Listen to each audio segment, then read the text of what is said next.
Before the creation of the universe, something unimaginable took place. A story so ancient, yet so powerful, that it was almost erased from history. What if I told you that the two creation stories in the Bible reveal a hidden truth about the nature of God and his relationship with humanity? What if there's something in these ancient words that could change everything you thought you knew? Why are there two creation stories in Genesis?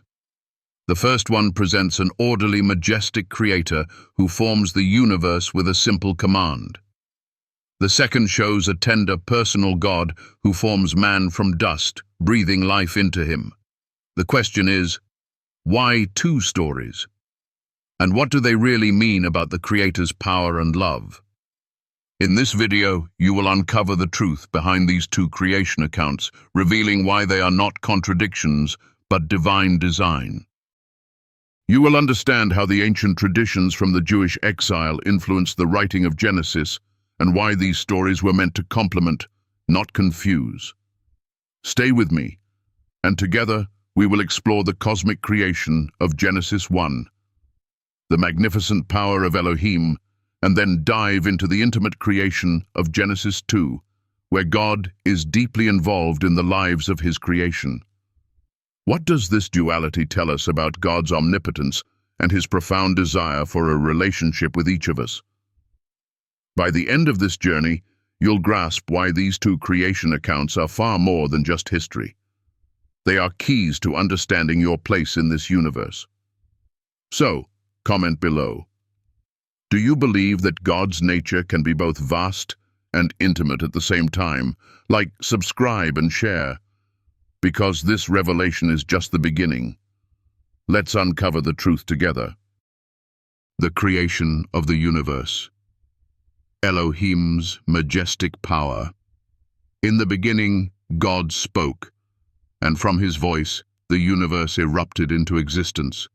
The heavens, the earth, the light, each moment a declaration of Elohim's unmatched power. Let there be light. And so, the darkness was pierced. Can you feel it? The immense, overwhelming force behind these words. It is not just a story of creation, but a testament to the Creator's authority. Elohim, a name that echoes through the cosmos, is not just a title, it is a declaration of divine supremacy. The earth is his canvas, and every star, every galaxy, is a stroke of his hand. Nothing stands in his way. With a single word, chaos is turned into order. The waters separate, the land forms, and from nothingness, everything comes to life. Elohim is not merely a creator. He is the commander of the cosmos, the one who calls the universe into being with an effortless word. He is not contained by time, nor by space.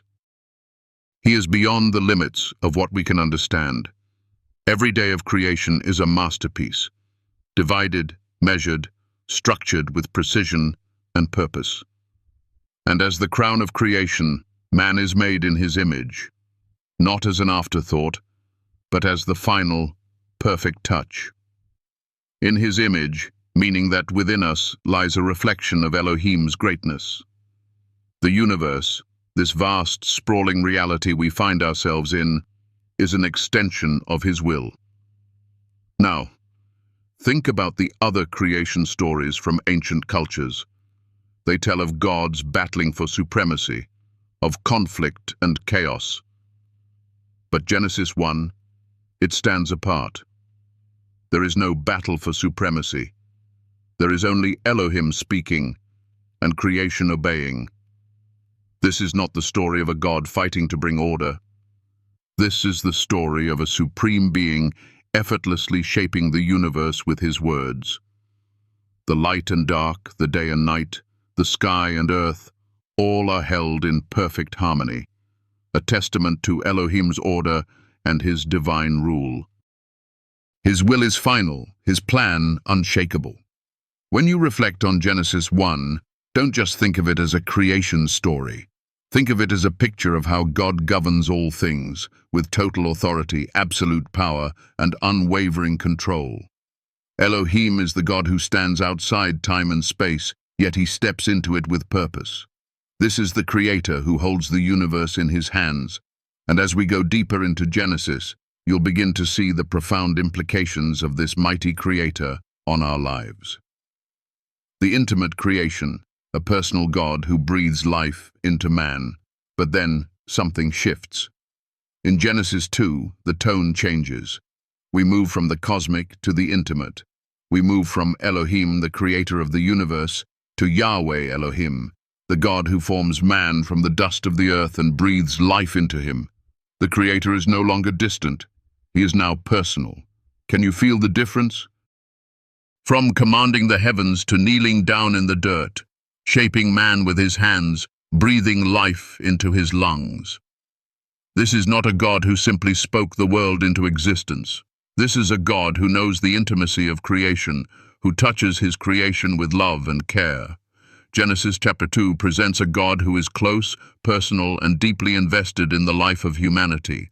Adam is formed, not by a command, but by a relationship. God knows his creation deeply, intimately. He is not merely a creator, he is a father. Consider the moment when God decides that it is not good for man to be alone. He creates a helper, a partner. The language is intentional. Woman is not created as an afterthought, not as a lesser being, but as a companion, someone to share in the fullness of life with Adam. This partnership reflects the relational nature of God. God did not create man and woman to be separate, but to be partners, complementary, united. There is something beautiful about this vision of creation, something profoundly human. We were made for connection, for relationship. Just as God made us in his image, he made us for each other. What does this intimate creation mean for us today? It means that we are not just creations of a powerful God, distant and unknowable. We are children of a God who breathes life into us, who knows our hearts, our struggles, our joys. This personal God is not just the creator of the universe. He is the God who is deeply invested in each of us. The relationship he has with humanity is not a distant one. It is a relationship of love, care, and presence. This is the God who walked in the garden with Adam and Eve, the God who calls us to come near and know him. This is a God who desires to walk with us just as he walked with Adam. In this, there is healing. There is peace. God is not distant. He is with us. And just as he breathed life into Adam, he continues to breathe life into us today. His love, his care, his presence, these are the things that give us life. So as you reflect on these creation stories, remember this.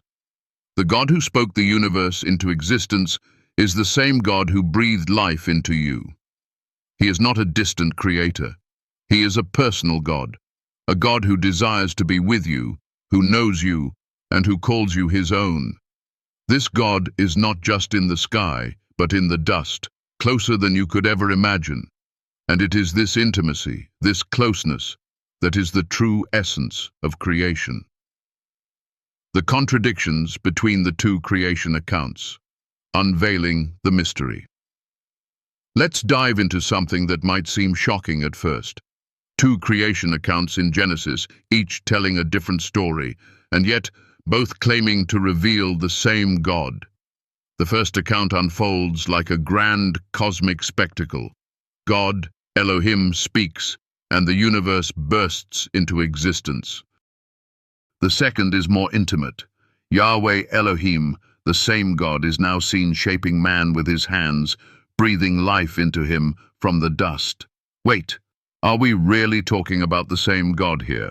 How can one God be both distant and transcendent, yet so near, so personal? This apparent contradiction, the God of Genesis 1, who brings order to chaos with just a word, versus the God of Genesis 2, who intimately forms man from the earth, is not a flaw. It's a divine mystery. These differences aren't mistakes. They're intentional, revealing a deeper understanding of God's nature. One speaks of his absolute power to create from nothing, and the other speaks of his absolute care for the smallest details of his creation. They complement each other, creating a fuller image of who God is. Imagine standing at the edge of a vast ocean. You look out, and the waves stretch beyond what the eye can see, infinitely. That's Genesis 1, a majestic vision of God's power, control, and dominion over the universe. Now imagine walking in a lush, intimate garden where every tree, every flower, every breeze feels like a direct gift to you. That's Genesis 2, a picture of God's personal and loving connection with his creation, especially with humanity.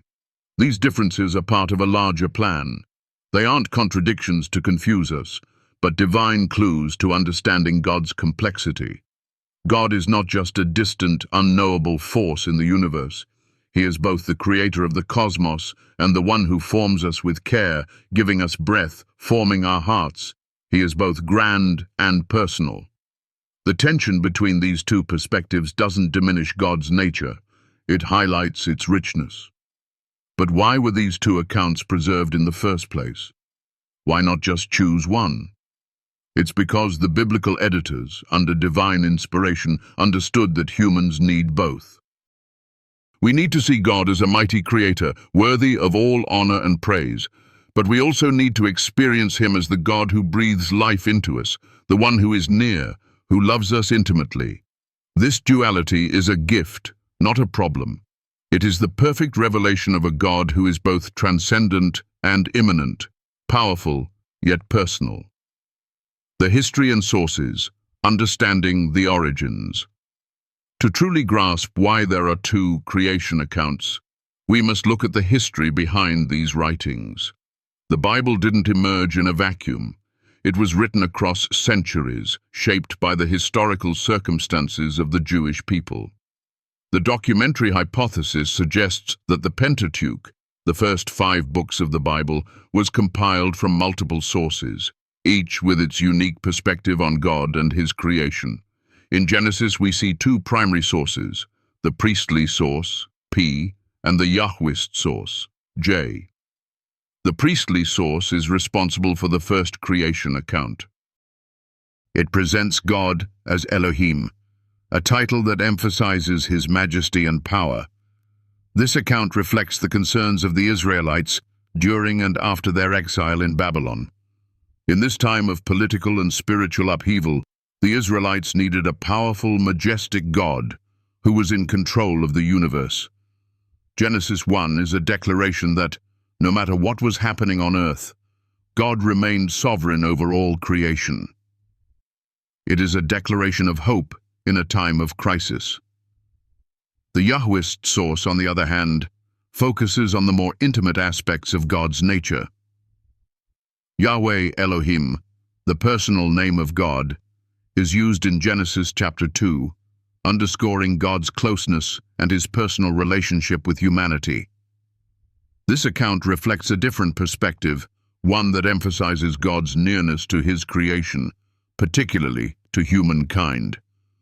This source was likely compiled at a time when the people of Israel were struggling with issues of identity, community, and relationship with God. The final shape of Genesis, with both of these accounts preserved, speaks to a key theological truth. God is both great and near. The dual accounts show that God is not a one-dimensional being. He is the creator of the universe, but he is also deeply involved in the lives of his people. He is both sovereign and intimate, both distant and close. And this is what makes him so unique, so worthy of our awe, our love, and our trust. These two accounts are not contradictions. They are the heart of what it means to know God, the grand, majestic creator and the intimate, personal Father. Through these accounts, we see that God is not distant or disconnected. He is not just a being who created the world and walked away. He is the one who breathes life into us, who calls us into relationship with him.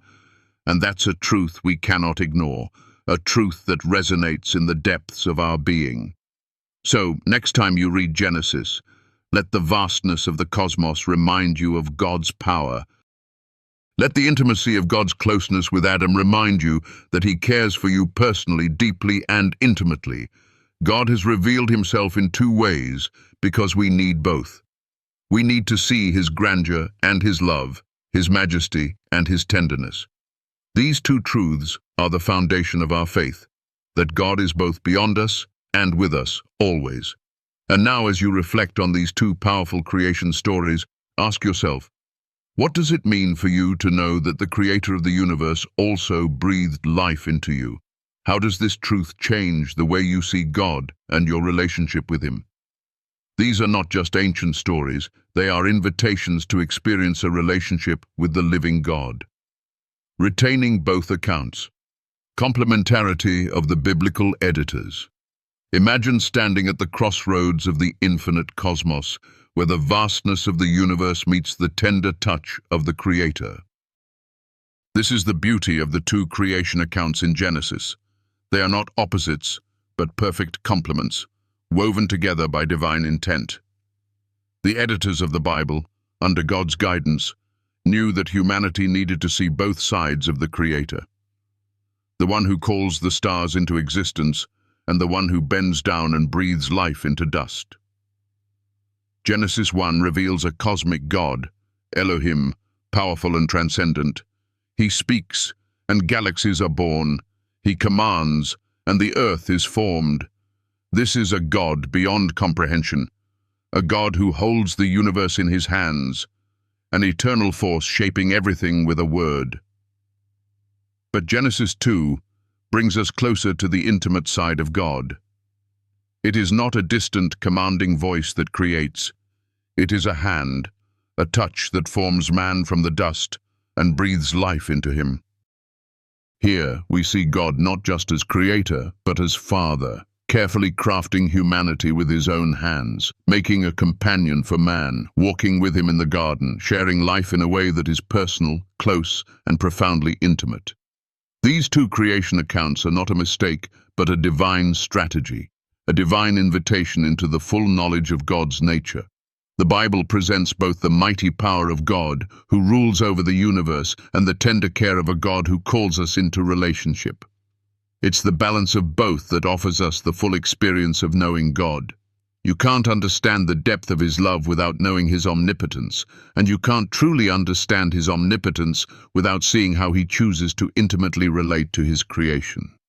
Think about it. Without Genesis 1, we would only know a God who is far off, a distant and powerful ruler. But without Genesis 2, we would miss the beauty of a personal God, one who is actively present in our lives, who desires to walk with us, to be with us in the garden of our lives. Without both, the story of God would be incomplete. The story of Genesis gives us the key to understanding that God is both great and near. He is the creator of the cosmos, but also the one who breathes life into us and calls us into deep, intimate relationship with him. The editors of the Bible chose to preserve these two perspectives because they complement each other. The majesty of God's sovereignty in Genesis 1 and the closeness of his care in Genesis 2 are two sides of the same coin. If one were missing, we would lose the balance of what it means to understand God fully. They knew humanity needed to see that God is not a distant force, but one who desires to be close. This decision speaks to a deeper reality. God is both powerful and loving, both supreme and personal, both eternal and here with us. And when you stand at the edge of the universe and gaze into the stars, remember Genesis 1, the God who speaks, and the cosmos responds. And when you walk through the gardens of life, feeling the breath of God in your lungs, remember Genesis 2, the God who bends down, who touches you with his hand and walks beside you. Both accounts hold the same truth, and that truth is life-changing. God is not only the creator of all things, but he is also the intimate Father who desires a relationship with you. As you reflect on the fullness of God's nature, his power and his presence, ask yourself, what does it mean for me today? that the creator of the universe is also the one who knows my name, who breathes life into me. Let this truth fill your heart with awe and gratitude, knowing that the creator of the cosmos wants to walk with you, to be near you, to love you in the deepest, most personal way. This is the God of Genesis, mighty, personal, sovereign, and loving. And this truth, when fully embraced, will change everything. There is a profound truth in the depths of our souls that echoes through every fiber of our being, the knowledge that we are not here by chance. From the moment we draw breath, the Creator has designed a purpose for us. And that truth is revealed in the creation story, in the breath of life that He breathed into humanity. That same breath is within you right now, pumping through your heart, your mind, and your spirit. You are not just a random speck in the universe, you are part of the divine design, created with purpose, with intention, with love. This story, these words, aren't just ancient history, they are living truths that speak to who we are and what we are becoming. When God spoke, the world was formed. And when He breathed into man, life was created. This is the same God who is still speaking, still breathing life into us today. Can you feel it? The same creative force that shaped the stars is at work in your life right now. You are more than just a part of creation. You are the pinnacle of it, woven into the very fabric of the Creator's vision. But here's where it gets real. The two creation stories, Genesis 1 and Genesis 2, are not just complementary accounts of how the world came to be. They are the blueprint for how God wants to interact with you, with all of humanity. One shows His unimaginable power and grandeur, creating the vastness of the universe with a word. The other reveals His intimate care and closeness, molding you with His own hands, breathing life into you with an intention that goes beyond just existing. The tension between these two aspects of God is not something to be puzzled over. It is a testament to His infinite nature, a reminder that He is both beyond us and with us. We often feel alone, don't we? We see the world's chaos, the struggles in our own lives, and it can seem like God is distant. But let me remind you of something powerful. The God who spoke the universe into being is the same God who formed you with His hands, who knows you by name. He hasn't forgotten you. He is near. He is here, in the breath you take, in the thoughts you have, in the love you feel. You are not forgotten. You are loved, breathed into existence by the Creator of all things. This is the God who, in His perfect wisdom, chose to be both high above and right here with us. When you feel lost, uncertain, or alone, remember, the same God who spoke light into being is the same God who can light your path. The vastness of the universe, He holds it all in His hands, and He holds you too. You matter to Him. Your struggles, your pain, your joy, they matter to Him. Now, if you're feeling a spark in your heart, a sense of hope rising up within you, I want to encourage you to hold on to that. Let this truth sink deep into your soul. You are a creation of purpose, of divine design. The God who breathed life into the first man, the God who called the universe into existence, is the same God who knows your name. He calls you His child. He calls you beloved. If this video has touched your soul, if it has sparked something inside of you, something that tells you there is more to life than the chaos and confusion of this world, then I want to invite you to support this journey. If these words have spoken light into your life, or if they've helped you find hope, consider sharing that energy by liking, subscribing, or leaving a comment. Every small act of support, whether it's a click or a kind word, fuels this channel and allows me to keep sharing the message of God's love, of His hope, of His incredible, transformative power. The Creator is still creating. and He is still creating in you. Every time you watch a video like this, you're engaging with the divine. Every moment of reflection, of pondering His words, is an invitation into His eternal love. And when you support, when you share, you're helping spread that love to others. I am deeply grateful for every single person who watches, who comments, who shares this message with others. Your support is priceless, and it makes it possible to continue this journey together. So, if this video has touched you, if it has been a light in your life, if you feel the power of God moving through these words, please keep that energy flowing. Like, comment, and subscribe, because your support means everything.